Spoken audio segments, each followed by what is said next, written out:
Are you looking to up your real estate investing game? Well, you're in the right place. Welcome to the Sub 2 Deals Show with your host, Sub 2 expert William Tingle.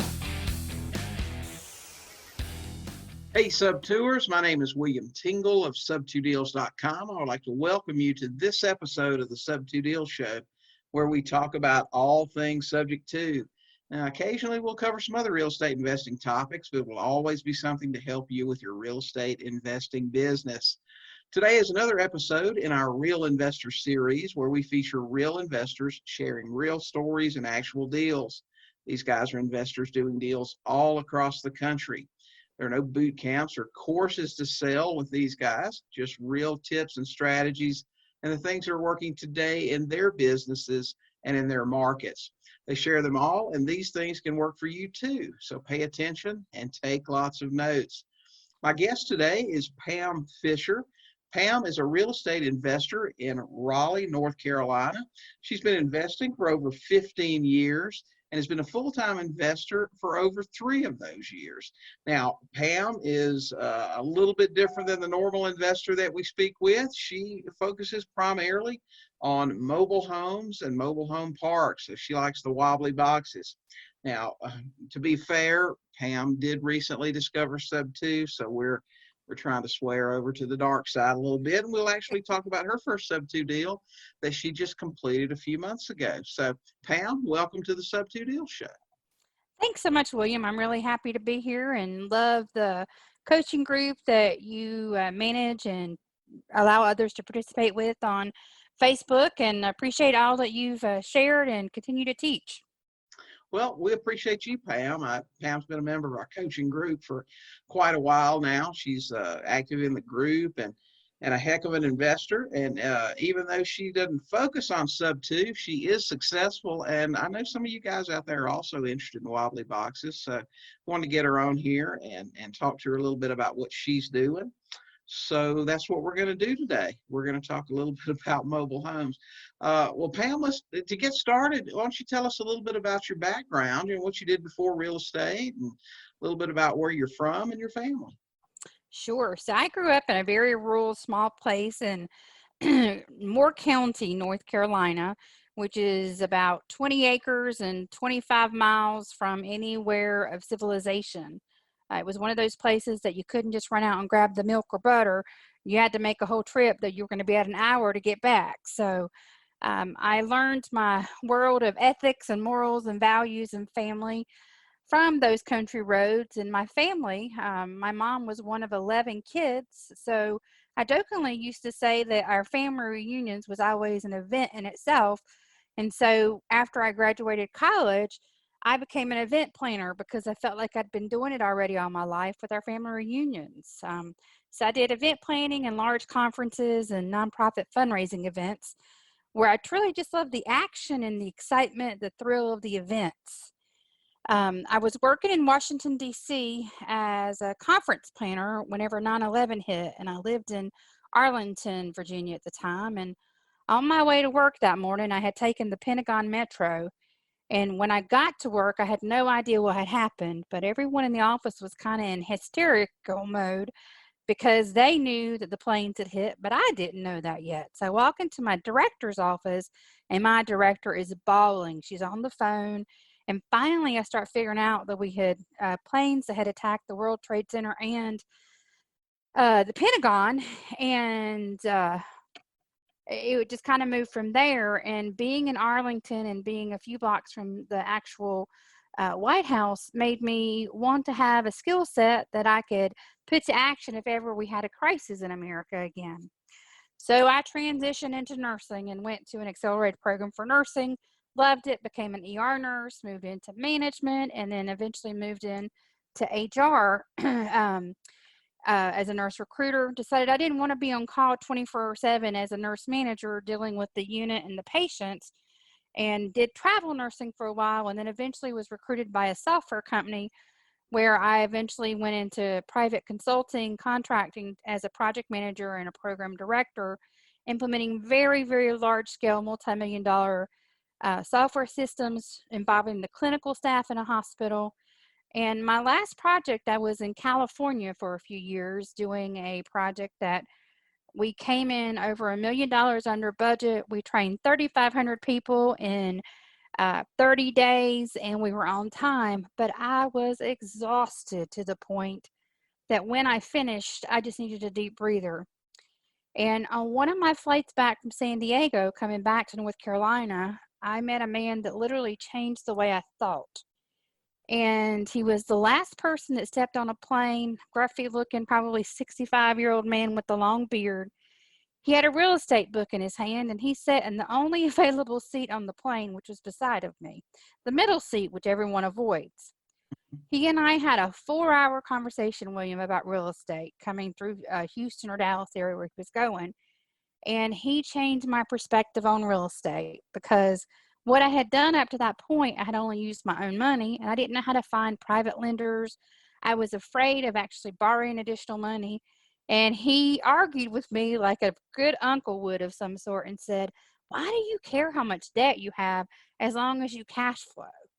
So it was a fun, intense 4-hour conversation. But in the end, he asked me if I knew about RIAs, and I did not. But by the time I got off that plane, I'd already signed up for the RIA in Raleigh, North Carolina, called TRIA, and have not looked back since then. So once I finished that last contracting job about 3.5 years ago, I decided to move full time into real estate, and I don't plan to stop or slow down.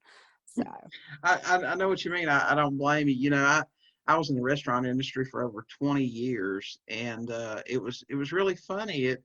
Once I discovered real estate, it was just what people say about you just take to something like a duck takes to water. And I was like, well, gee, real estate, where have you been all my life? I just yeah, loved it, and I couldn't imagine doing anything else now. me either. I feel like I've been given keys to not only the kingdom, but to the world in some ways. And every once in a while, I'll find a different key that unlocks a new adventure for me. And that's really how I feel about Sub 2 at the moment, that Mm. I've got so much potential with my hands and I'm still learning about it. But I love the concept of Subject 2, not only from having either no or very little money, or sometimes in my case, somebody paying me to take on a house. And then, as you say, getting paid 3 ways. So I love the concept of Subject 2, and we'll continue to grow in this area to um, have that financial freedom and ability to really, as I say, make money on the beach. I love it Oh when I'm yeah. sitting in Hawaii and I see that money coming in while I'm on vacation. That's right. And that was one reason Sub 2 was so exciting for me because, you know, if you invest other ways, there are just so many limitations. If you don't have good credit, you can't borrow money unless you learn about private lenders. If you have good credit, the banks are going to limit you on what you can borrow before they say that you. How is that they put it? How is that nice way they say no? Uh, we have too much exposure with you. That's what they That's say. right. Yeah, So no problems with that. And I mean, you can literally buy as many houses as you want. absolutely. Hmm. Absolutely. So tell me, Pam, other than this conversation with this gentleman on the plane, what got you interested in real estate? Well, when I look back, I got interested in real estate with my first house I purchased for me, and I didn't even know it at the time. I bought a foreclosure house for my first property. And back then, you had to have an offer in by midnight on a specific day, and then you found out within 24 hours. Um, and I learned that I was the second of 3 offers that came in. I was not the high, I wasn't the low. But the reason I got it as the middle offer was because the person who put in the highest offer put it in 2 minutes too late. And then the next person was 10,000 down from what I had put in. So I started in real estate as an investor without really understanding that, with my first house as a foreclosure home. So I moved through that process and was very proud of myself as a single young lady doing that. But fast forward a few years, and I had a family member who was in a scenario living with someone, and she was ready to get out. And she said, "Well, why don't you just buy me a house?" And I kind of laughed and said, "No, that's not the way it works." But we did sit down and started looking at a budget. And this is back kind of where I grew up in Moore County. North Carolina. And what I realized was that the price for rent was much more higher and significant than what I would have ever guessed. So after that conversation with her, I went online on Craigslist, and at the time that was fairly new. And one property popped up on Craigslist, and it happened to be 5 acres, 5 lots, and it was a small mobile home park that had 3 existing mobile homes or manufactured homes on the lots, one that had burned down a while ago and was just sitting there, and then a lady that was renting a lot. So I reached out to this guy. I connected with him. We, in those small towns, you kind of know people who know people who know people. So he knew of me and my mom's family. So he told me that he had a corporate group already talking to him about it, and they had made an offer. So just because sometimes I can be relatable and make friends fairly easily, I somehow or another did what I didn't even know I was doing at that time, and I convinced him to do owner financing. I knew nothing about owner financing other than I wanted him to carry my note. I know a lot more about it now, but I convinced this man to do owner financing with me and didn't know what I was doing. So I put a little bit down. We did owner financing for 3 years because it would be paid off in that amount of time. And then that allowed me some extra money to be able to remove the trailer that had burned down out of the park. And then we bought a smaller or double wide, moved it in. I didn't know anything about moving a double wide at that time. And then we decorated the double wide to the liking of my family member at that time. And then I charged her half price rent for collecting the rent there. Well, fast forward, I was making $800 within 3 months into that deal. So after I paid all my expenses, I was netting $800. And I thought, well, there's something to this. So who doesn't like that? And it Oh, wasn't yeah. complicated. I love the fact that the park was paying for itself. So I proceeded to buy several other properties in that next year. However, at that time, I was using my own money. And then because I was consulting with large hospitals, I was traveling Monday through Thursday. So when I'd come in on late Thursday night, early Friday morning, I really didn't have a desire to go work in those trailers or anything else I was buying while I was home for the few days over the weekend. So I kind of stopped it for a couple reasons. One, I was running out of my cash. Two, I was not finding great owner financing deals because I couldn't convince everybody else at that time. And then I was just out of town all the time. I did not have the groups such as your coaching group, William, to be able to learn more at that time, like-minded people. At some point I heard about Bigger Pockets, but there was so much information on Bigger Pockets, I didn't know what to focus on at that time. So I just kind of made a decision to stop, just focus on my consulting, which at that time was really good money. And then recently, whenever I had the opportunity for a break, I decided I was going to jump into real estate. And since then, I haven't stopped and don't plan to again. So that's kind of my long-winded story of how I got into real estate. Mm-hmm. Okay. Well, now I know I said earlier on that you focus mainly on mobile home parks and mobile homes. So do you have a specific business model that you like to do? I mean, is there a specific thing that you like to do? I've had friends in the past who did things with mobile home parks. Like, for example, I knew one guy who focused on larger parks, not the huge ones, but sort of the mid-range one, and he would use a private money guy to actually fund the deal, and he would take an option on it. Now, this guy was full-time in the Air Force, so the real estate thing for him was sort of a thing that he did just to plan for his retirement. So he would put together these deals on these smaller parks. He would bring in private lending to fund it. He would take an option on buying the park after it had been improved, and he sold it. He would exercise his option and then immediately sell it, and he'd put all the proceeds into his Roth IRA for his retirement. So, that was I've seen that guy put six figures in his Roth at a time, and all he ever did was initially fund it. So do you have a model that you follow, maybe like that, or something, some kind of particular thing that you do in your business? I wish I could say that was my deal you were just talking about, but I can't do that, unfortunately. Not yet, anyway. um, The way that I've done my specific mobile home parks or manufactured home parks, I told you about the first one that was owner financing. The second one I purchased was a small one, and I convinced the guy to do 100% owner financing there without any money down from me. And then the last one that I purchased and that I'm active in the most at the moment is a 74 lot park in Aberdeen, North Carolina, which again is a bit more rural.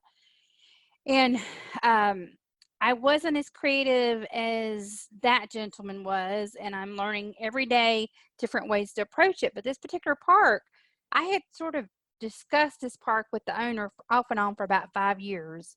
He also owned a hardware store, and every once in a while I would just say, "Hey, Leon, you ready to sell that park?" And he'd be like, "Nope, not a chance." Well, unfortunately, Mr. Leon passed away, and I happened to be in the hardware store and caught up with his son and asked him about the park, and his mom had a contract on it. And um, just me being me, right or wrong, and the way that I talk to people and I think treat people fairly, I ended up working with this lady to the point that she dropped the other contract she had and then owner finance half the park for me. So although I didn't use other people's money fully, I was able to do it through owner financing there. So um, if I had to say that I have a thing that I do, it's figuring out creative ways to do owner financing for some properties. And then in that case, I use some other properties as my collateral for the down payment. And at the moment, I'm working on refinancing the whole park, getting additional money out, and then just letting the park pay itself off over 20 years with plenty of extra in there. So Mhm. I'd like to get to the point of doing fully private funding, but I'm not quite there yet. One of the things I was talking to a friend of mine about is becoming more confident about talking to people about private money lending there. Right.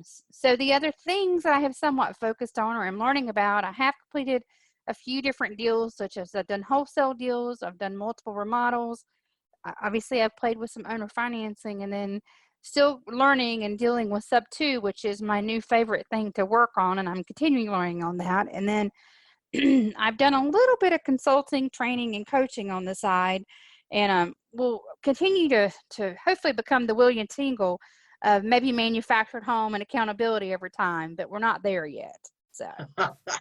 Well, I appreciate that, Pam, but no doubt. I mean, you sound like you know an awful lot about mobile homes, and that's man, that's a great thing. I'll tell you, with this economy, everybody not really knowing where things are heading, and I've read so much lately about how a really large percentage of homeowners are not going to be able to own a home after this whole pandemic and everything. It sounds like lower cost housing might be a thing that's going to be important, to be involved with here in the coming years. Oh, I think it's an important thing to be involved with no matter where we are at any point economically. The reality is that living in a beautiful area like Raleigh, Durham, Chapel Hill, which is where I'm primarily living, I think that we become very jaded in thinking that everyone makes a six-figure salary. But the reality is when you go into a restaurant or hospitality industry of any sort, many of the people working there can't afford to live in those areas. Or if they do, they need something much more economical. What I have observed in the areas that I grew up in, it's pretty common for someone to buy a plot of land, put a mobile home on it, pay off the land and the mobile home, then start saving to actually build a home, and then having at least 50% of the money to build their home eventually. That's Mm. not the way things work in larger cities, obviously. But then you move into an area where my trailer park is at the moment, my 74 lot.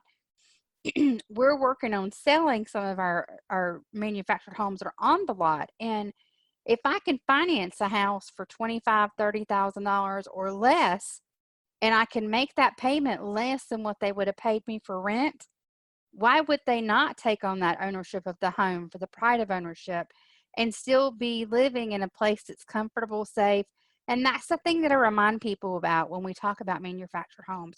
You don't have to live there, just like you don't have to live in the sub two or the wholesale or the remodel homes you do.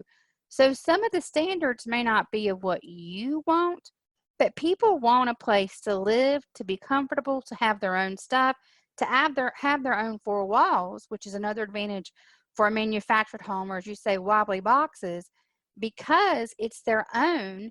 They're not listening to neighbors on the other side of the wall. Their kids can play in their house and do what they need to. But the pride of ownership when someone can actually start purchasing a home is still a different level. So I think at any state in our world, whether you're young starting out, whether you get into a situation mid-life that you want to be in a less expensive home, or a lot of people retiring or moving in to communities like that because it's more affordable, more economical.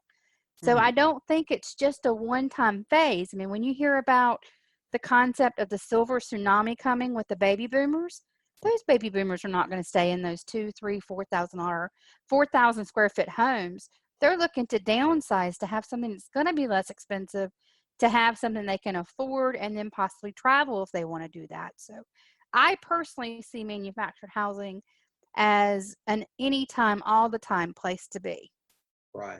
which is why I like them as well. Yeah. Well, I know, like I said, I've known several investors who have specialized in whether it was parks or manufactured homes or mobile homes or whatever, term you want to use. And they've all the people that I've known, I mean, they've done really well. The returns are really, They really, are. some amazing numbers. So, I mean, we joke about them all the time, for some reason. I mean, just as well, the trailer park or, investor or whatever, but those guys make some good money. Absolutely. I'm not doing it just for my looks, I promise. I got you there. I hear you. Well, tell me, Pam, what are your best sources for leads with what you do? Now, what I usually ask investors that I talk to is, listen, if your life depended on generating quality leads within the next 24 hours, what would you do right now to make that happen? So Sure. what are your best sources for leads? So I do quite a bit of direct mail marketing to absentee owners. I do have an ad in the local newspaper that talks about land, homes, or mobile homes for sale. And then I tend to put very large, like 8-foot vertical signs at any of the properties that I own or remodeling or an office space, whatever I have in any of those places. Now, if I was having to do something within 24 hours of my life truly depended on it, I would start calling FSBOs, for sale by owners, expired leads from the MLS. I have a couple local attorneys that I've closed things with, and every once in a while they have things that come across their desk. And then, of course, courthouse foreclosures is a big thing. I'll give you an example of a courthouse foreclosure where I spoke to a gentleman who had a home that if I had gotten to him 2 weeks before I did, I could have made something work with him. And he said to me, I have spoken to at least 10 people about this. And he said, I got to the point I wasn't even going to answer the phone. No one out of those 10 people have given me, one, as much information as you have, two, explain the process for me like you have. Three, I actually got on the phone with him in the bank while I was on the phone with him the first time. And he said, I only have 10 minutes. I'm like, well, that's 10 minutes we can spend on with the bank. I didn't hesitate. We got on the phone. We got information. He actually called me back the next day to get more information. But in the end, I couldn't make it work because of the time frame. But I know that if I had gotten to him about 2 weeks earlier, I could. But he said the key words. No one gives me the information and no one has followed up like you have. So that's the reminder that the way we approach someone and we talk at their level, we have to understand that process obviously well enough. But there are leads anywhere and everywhere, talking to people in the grocery store sometimes, or somebody that knows what you do. But for me, those are the ways I would go about trying to get leads if I had a 24-hour turnaround time. Hmm. So would you say that most of your deals right now are coming from direct mail or your signs at the properties you own? I mean, I know we do the 24-hour thing as far as quick leads, but where are most of yours coming from right now? I would say direct mail. And I do things a little different because I make things harder sometimes. But um, I have a lady who I can send her a full address information and she'll just handwrite a very bright colored invitation looking card, drop it in the mail, and then she sends me a Venmo to pay her when I need to. So I get more responses from those handwritten colored letters, little envelopes, than I do from anything else that I have. And it works for both of us. It works because she's a retired school teacher and she likes a little extra income. It's flexible. And I will have people say to me, I've gotten probably 8 letters this week, but I called yours because it was handwritten, it was nice, and it was colorful, and it made me want to talk to you. Now, who knows if that's smoke up my rumpus or not either, but it works. Right. If we drop 100 of those in the mail, it is not uncommon for me to get at least 15 to 25 calls. Well, that's an incredible return right there. It is. But the other piece is that I'm not going in some of the main markets. Now, if I do that in Wake County, that's another story because everybody is going off for Wake County at the moment. So sometimes I go off of some of the side locations on purpose that not everybody's going after that shiny object right now. So you've got a retired school teacher that handwrites a letter to your absentee owners. Now, you have a script that she goes by, or does you just tell her a little bit about it and she just kind of she knows. Nope, she has a script she goes by. She's got everything she does. She can actually pre-handwrite everything except for the address of the person and then the address of the property and the person's name. So in the beginning, I would give her lists I would get from ListSource and things or other servers like that would have the entire number of people, and she'd handwrite those, and we drop them in the mail 100 times, 100 mailings a week type thing. But what I do now is I don't always go driving for dollars, but if I'm out and about and I take a side road on purpose, I use something called Landglide, which is an app. And I will take a photo, a screenshot of the Landglide information that at the top tells you the owner's name and then their address of the property. And then on a different section down below, it will show you their mailing address. So she and I have communicated enough that she knows that when she gets that Landglide screenshot that I literally just sent to her via text, she takes that information and drops a card in the mail. Okay. Well, sounds like you have a pretty good little system there that you use. Yeah, a lot of people use a different one called Deal Machine, which I'm sure you've worked with and heard of, where it sends a postcard. And I have done that before as well. I think Deal Machine is a lot more expensive in general and gets less results than my handwritten letters that my friend Sandy sends out. Yeah. Okay. So you've tested both and you're finding the handwritten to work a lot better for you. I have. I've tested handwritten. I've tested, a printed letter that has a signature on it, that has a background photo of some sort. I mean, somebody calls that the horsey letter from Robin Thompson's course. I've made phone calls. I had VAs at one point working for me. And in the end, the most effective way, I think, for me at this point, with the amount of money I want to put into it and what I get the most response from, is utilizing Landglide and then sending it over to my lovely assistant who handwrites my bright colored invitation looking card that people will open. Okay, great. Do you have, and I know you just mentioned several, but do you have any favorite tools that you use in the business that you wouldn't mind sharing with us? Sure. For me, the one thing that I use the most and I appreciate the way they do it, it's called GoDaddy SmartLine. It is a phone number that you get from GoDaddy. And why I like that the most out of anything else that I have used, because I've used other products too, is it's an app that you download to your phone. And when somebody calls in, it will show SmartLine at the top of it. So I know automatically that that phone number is coming in from a lead. So that changes either the way I answer the phone, or if I'm not available, it tells me not to pick up that phone right now. And then within that, I can either talk to them, I can save that contact within that system, and then I can also text from that system. Now, on another side, I've used something like CallRail, which is a great system as well. What I don't care for about CallRail is it does not indicate to me when somebody calls me on my phone that it is a person calling in response to a direct mailing I've sent. So for me, I like the SmartLine because it pops up and shows me that it's a smart line, meaning i.e. someone that's responding to a mailing or something you've sent out.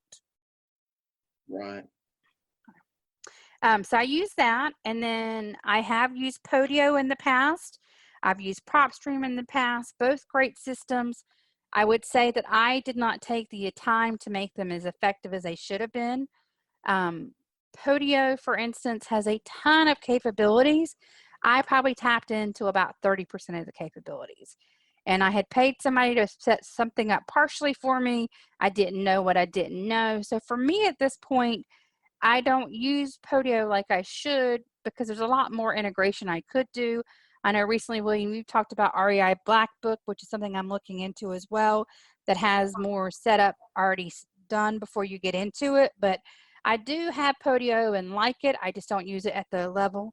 PropStream is something I enjoyed because it's an easy way to pull up lists of addresses. You can also do mailings directly from PropStream, which I've used before. They'll send out postcards. I did not get a very high response rate, and quite a few of the cards came back with incorrect addresses.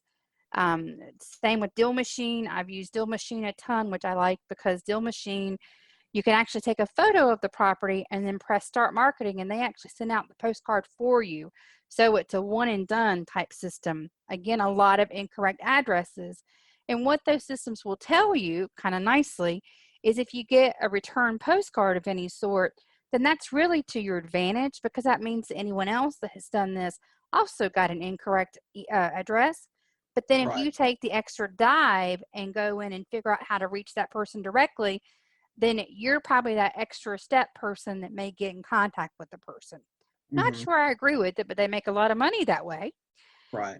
I talked about Landglide earlier. That's probably the one system I use the most at this point. That's linked directly with the Postal Service. And then in the background, you can click directly into the county website as well. That one's not crazy expensive. I think it's under $20 a month. And I use that one often, is what I'll say. I use Excel a lot, good old pen and paper, because I take a lot of calls whenever I'm driving. And then I have learned to appreciate the value of YouTube University, Audible books, and podcasts in general, since I spend a ton of time on the road. And those have served me well over the past 2 years of doing that. It sounds like you've used a lot of tools over the years. And speaking of someone else who's done that, that is why I started talking about REI Black Book recently, is because having used, Deal Machine and PropStream and a bunch of other stuff and trying to integrate those. I even joke about, Podio, saying, listen, when that thing first got popular, I looked at that and tried to do some stuff with that. And I'll tell you, man, that gave me brain damage, that I probably still am not over. So, I was pretty excited to learn about REI Black Book, and we've actually just started recently using that. And you talk about something that is like an all-in-one for your texting, your calling, your websites, your phone numbers. It's a pretty amazing product. So we're excited about that. Absolutely. Well, one of the things that I've learned is automation is not automation in this world. And for someone who comes from a project management, project implementation, integration standpoint, when I was working in healthcare, that's really hard for me. So in order for me to, at one point I did have VAs, and I had a gentleman that set up my Podio, and he kept using the word integration and automation. Well, when I really dug into it, we didn't have any type of automation because we were literally pulling the initial list out of PropStream. Then he was looking up the details. At one point we were using a system that I'm not thinking of right now, that'll come to in a minute, to actually skip trace. And then once we skip traced, he would upload those into Roar for the text messaging. And then we would upload them into, oh wow, it's so amazing how quickly I forget things, another system to be able to actually manage the calling from those. And then if the calls were successful, then he would have the VAs that were doing the calls actually manually enter this information into Podio. And my comment continuously was, there is nothing automated about any of this. It Yeah. has to be manually, challenging at all points. And if you don't have someone in the background working with you to do that, then you fail at various points. And that kind of defeats the purpose of quote unquote automation. So it was Right. very frustrating to me to kind of see that when I realized how time consuming it was. Mhm. That's right. I agree. Well, guys, we're going to take a quick break. And when we come back, Pam is going to talk to us about the criteria that she uses when she's evaluating a small park deal or mobile home or modular home type deal. And she's also going to share with us her first sub-2 deal that she just did a few months ago, and how she found it, and just all the details on that. So we'll be back in just a minute. The Sub-2 Deals Show with your host, Sub-2 expert William Tingle. We'll be right back.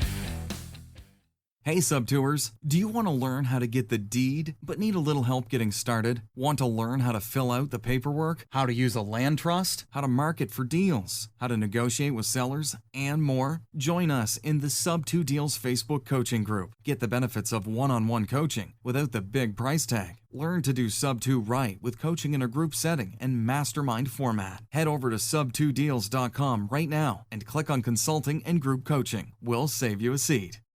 Back to the show, the Sub-2 Deals Show with your host, Sub-2 expert William Tingle. Hey, Sub-2ers, this is William Tingle. We're back today with Raleigh, North Carolina investor Pam Fisher.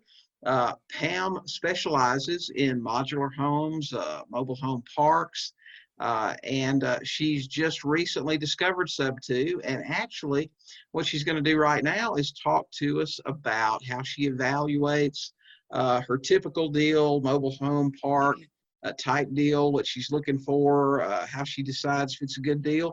Then we're going to get her to tell us about her first Sub-2 that she just did here recently. So Pam, welcome back. Tell us, if you will, how you decide if you're interested in a park or a modular home, what you're looking for as far as cash flow and that sort of thing, and how you decide if the lead is a deal or a dud.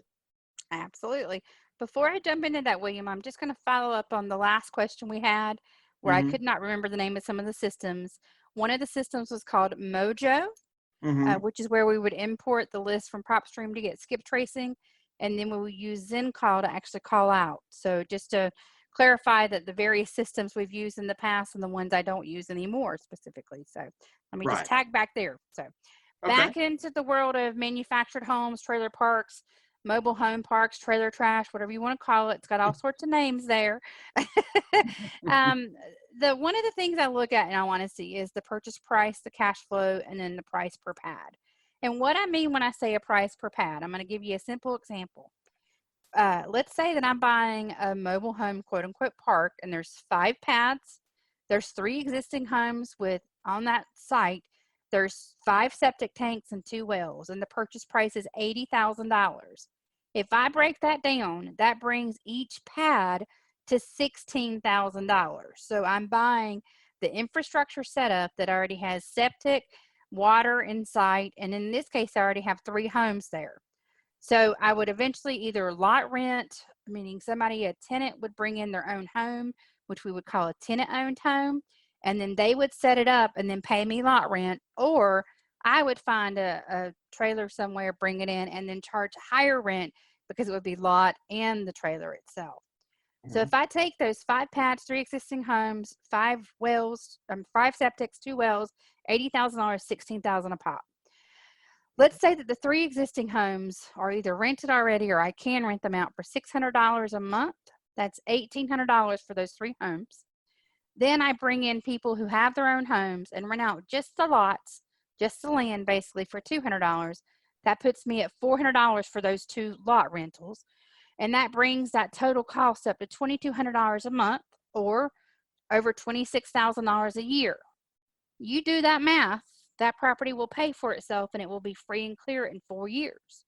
So after 4 years, you're cash flowing $26,000 a year with those pieces of properties.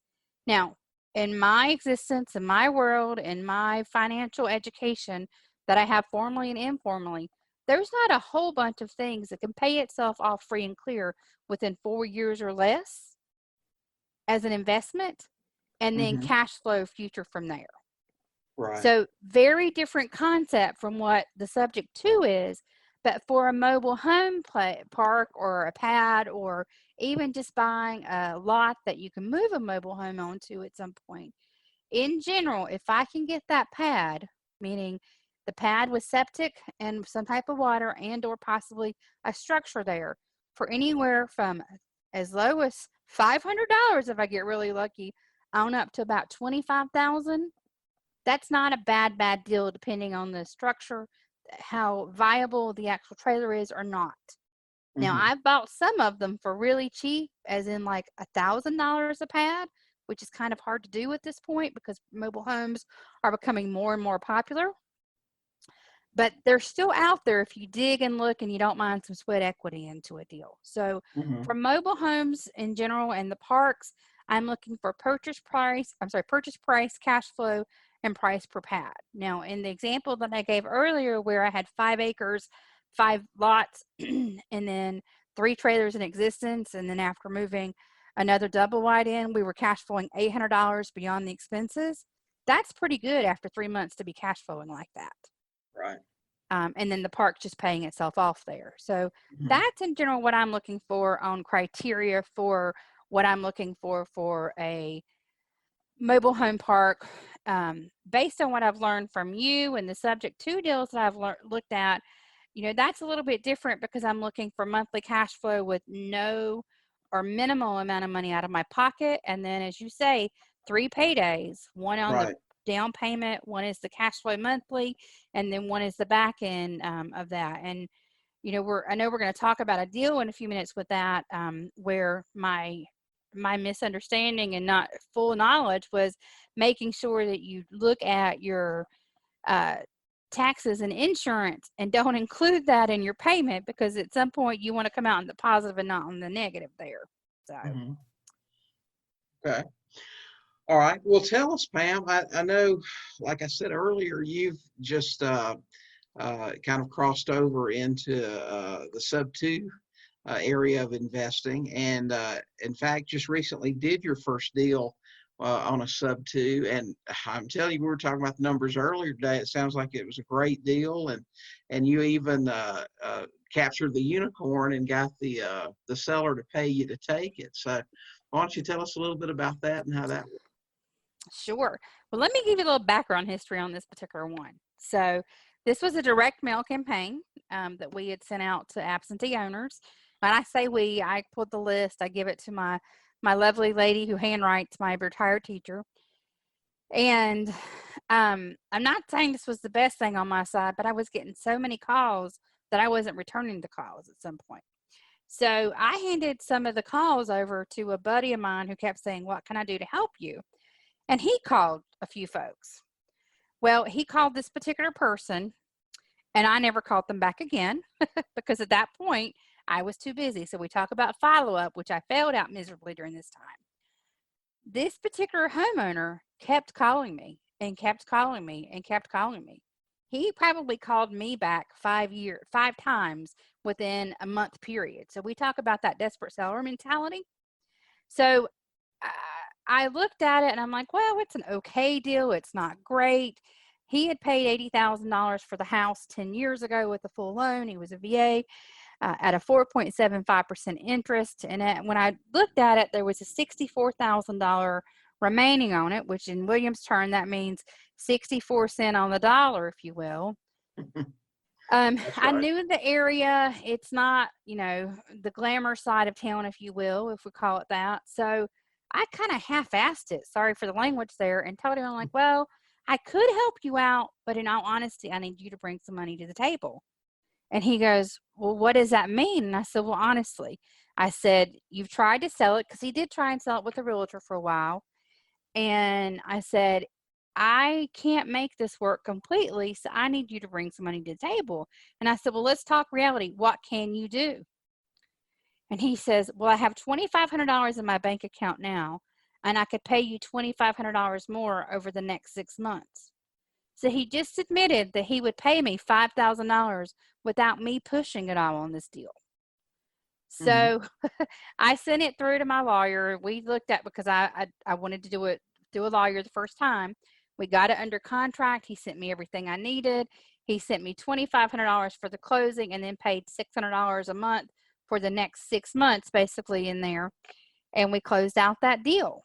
So I will admit openly that this is one that I was going to use as an Airbnb for a while, because I also do short-term rentals. And we put a little bit of money into the house to put in different flooring in the living room, kitchen, and the master bedroom to do as an Airbnb. But in my first month of Airbnb-ing it, which I knew this going in, I made $3,000 from Airbnb on that house. My payments each month are $650. No, I'm giving you the wrong information. $564. So you do the math there. Mm-hmm. It turned out well from the beginning, but now I've got a buyer that's coming in, and they're buying the house for $80,000. Again, my loan currently is $64,000. They're putting $10,000 down, and then at the rate that we're going, we will get. When I say we, I mean me. I'll get about a $230 surplus every month on this house, and then on the back end, I'll get about a $7,000 payout. So in my 3-way payout, I got $5,000 from the seller. I'll get $10,000 down from the buyer. I'll get a $200 spread per month, which in Williams World is not great cash flow, but it's okay. And then I'll get $7,000 on the back end. Not too shabby for my first deal when I still didn't know what I was doing yet. I'll say. And if I could take anything away from that story, all you guys and gals that are listening to this thing, you got somebody handing you a house for 65 cents on the dollar. Don't be afraid to ask them to bring money to do the deal. So you're buying a house for 65 cents on the dollar, and you're brave enough to still tell the seller that they're going to have to cough up something to get you to take it. So good for you, Pam. Well, and if you had told me that it was that could happen, there's no way I would have thought it would have. But in this case, I was digging into sub 2. I hadn't done it, but he was truly so desperate to me. I thought, well, what do I have to lose from saying it? And it worked in my favor. That's right. I mean, if you're the least bit, resistant to the house for whatever reason, don't be afraid to ask for what you feel like you need. And I mean, the worst he could do is say, no, I'll either give it to you, or we could just, decide not to do the deal. So yeah, it all worked out. So that's great. And then, to be fair, the $80,000 that I have on the table right now, I could have honestly put the house up for $100,000 in the end, but I doubted myself so much, to the point that I'm going to admit that I talked to William recently and felt kind of ignorant to ask questions on the financial end about how to structure that part of it, and got the encouragement I needed. But I honestly think I could have probably gone up to $100,000 with this home in the area. But I doubted myself so much that I downloaded it, or downpriced it to $80,000 just to make it happen. So again, that's my learning curve, and I could have probably had quite a bit more in the house, but I'm just happy to be able to make it work still. Well, and I'll say it's worked too. I mean, like I said, we talked earlier today about this and ran the numbers. And I mean, you're talking about, if you sell this house for $85,000, I mean, you're still looking at, if your buyer cashes you out in 3 years or less, between your seller's, contribution, your buyer's down payment, the monthly cash flow, and then the back end. I mean, you'll make, $40,000 or better on an $80,000 house. I don't think anybody can complain about that. No, not at all. And No, what I I'm would say to, people coming into this new as an investor, and some folks just aren't as savvy with the numbers, find somebody who is savvy with the numbers, whether it be someone like William, who you can do through the coaching, or a local investor that you've connected with. You've got to know your numbers at some point. So figure out an accountability person that can work through numbers with you and become comfortable with it, because you can't explain something you don't understand, first of all. Second of all, you can't convince someone else to do something if you don't understand it. But then third of all, it's the way to make money in this world of real estate. And once it clicks, the world is endless for what you're able to accomplish. So don't be afraid to ask for help. Get to know your numbers and become confident and comfortable with what they give you. Mhm. Well, Pam, I know, we've been talking here for a while. I know that you're, like I said, ventured out into sub two. You've done mobile homes, mobile home parks. It sounds like you've got, some varied interest in real estate. Tell me, how did you learn to do, the things that you do with real estate? Stubbornness, trial and error. Initially, again, I was asked by a family member initially for that first deal that I made on a park and just realized it was kind of a no-brainer. And then I talked about meeting the gentleman on the plane who literally changed my life. But since that point of coming in to like-minded individuals, learning about RIA, I have attended several other sessions, including Robin Thompson, who I think she's called the Queen of Rehab down in Florida. She gives a lot of information about systems and processes and finding what she calls mature, responsible adult contractors and subcontractors. I did Vina Jones Cox, who focuses on wholesaling with a whole system and mailings and how to communicate and ask a lot of the questions that we ask with Sub 2. Bill Cook is a gentleman who talks about, I think he and Pete Fortunato are pretty close together, but they talk a lot about what box and think outside the box, obviously, but he does door knocking. And it's impressive if you see what he can do and make deals and usually get someone to sign on the contract or the paperwork, as he'll say.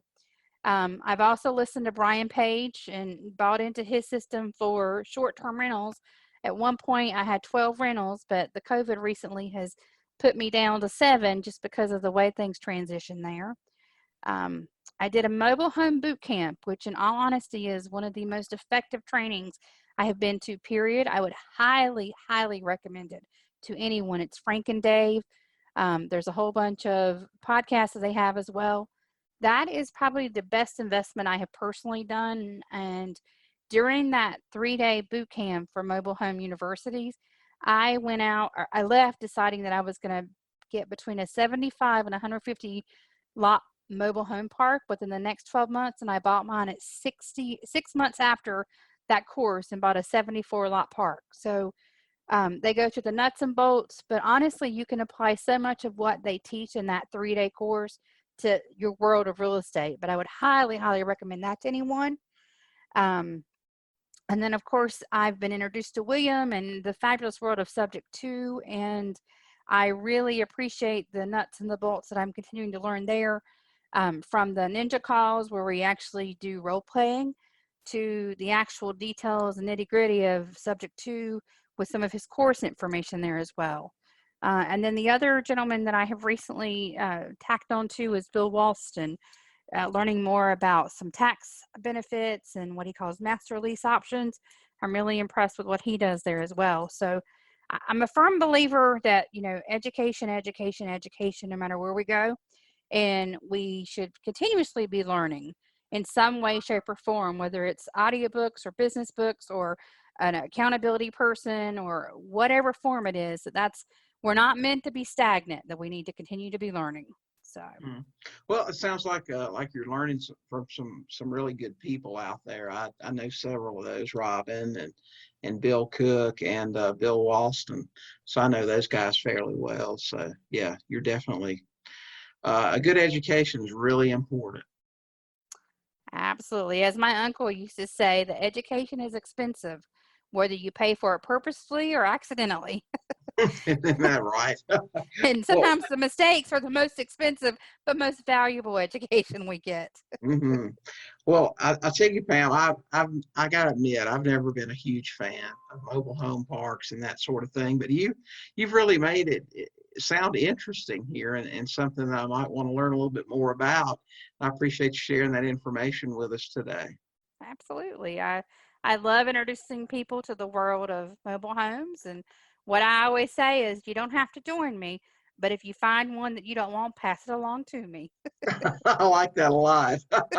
Well, let me ask you this. Let's wrap up with this today. If you could give a new investor, maybe somebody that's just getting started, or somebody maybe that is thinking about getting started, any advice, what would it be? Start now, today. Find your like-minded tribe and learn.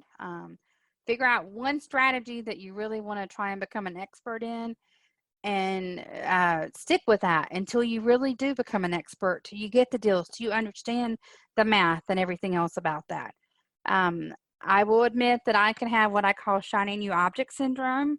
And if you have that, acknowledge it and hold off until you become an expert in one. And what I mean when I say shiny new object syndrome is, it's easy to go with the next guru. Oh my gosh, I didn't know about subject to or wholesaling, and you kind of switch modes.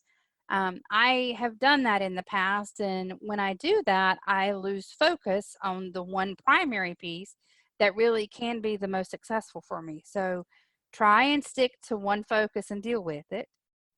Read, listen to podcasts, ask the questions. And what I continuously remind myself and hear from other people in this business is, if one deal doesn't turn out the way you expect or perfect, don't give up. Don't stop. There's another one around the corner. You just have to keep going with it, and don't give up. You can do it. If I can do it, trust me, you can do it.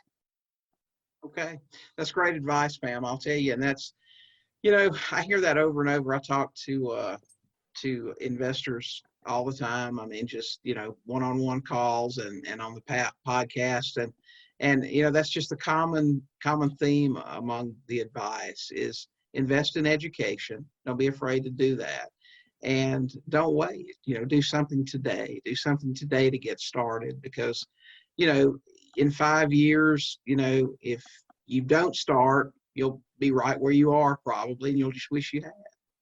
Right. And if someone's listening to this podcast, they have at least been introduced or familiar with podcasts, that's a great place to start. And usually it's free. Whether you listen to everything William Tingle has on his sites and, dig in and then buy his course, or the other gentleman I was thinking about earlier that I couldn't bring to my tongue was Max Maxwell. He's got a ton of stuff out there on so many pieces of it. There's always information available if you take the time and are willing to digest it and learn from it. So having no money is not an excuse anymore, because we have access to so much at our fingertips, literally, between the electronic media and Facebook and coaching groups, or just Facebook groups in general where people are sharing information. So the no money today is never an excuse at this point for not educating yourself. So do it now. I agree. Okay, Pam. Well, thanks so much for spending your time with us today and helping everybody out here, telling them about mobile homes, mobile home parks, wobbly boxes, whatever you call them. They're money makers. So, get out there and check them out. Well, we do appreciate you being here with us today. Absolutely. Thank you for the invitation, and I'll meet you on the other end at our next coaching call. Sounds good. Well, Sub-Tours, that is it for this episode of the Sub-2 Deals Show podcast. You can find the show notes for this episode along with a complete transcript at sub2podcast.com. If you enjoyed this episode, we would love it if you would subscribe. Please give us a 5-star rating and review on Apple Podcasts.